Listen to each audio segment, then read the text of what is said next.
Ya mengai đâu. Yang kati pui tak lanjut chat mau bisa. Hari yang yang aku ka mau di mau na. Bana banyak kan de kho ra ti. Pui ki langu ki ni ko mo cha be ro gu a le ki che bo. Yang kati pui cha mo chat mau bisa na. Lanjut apa? Wow. Di sana lo. Peachbun. Dan masuk Peachbun.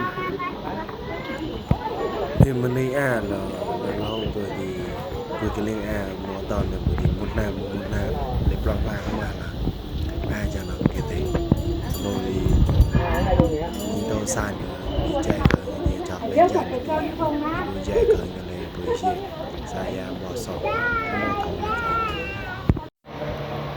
Nhưng nhị luôn là còn chạy rồi nè. Bên like lên đâu cái nào. Vậy bây giờ khát đấy.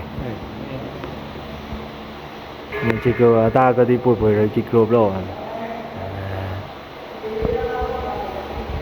Luôn lên. Sao phải? Mới sư say à.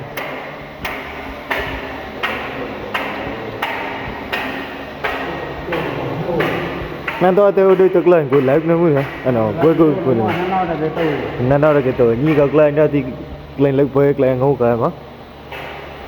Chạy mà sâu trong con Peachbun, luôn chạy còi mọ, chê sự mới được kho của quanh.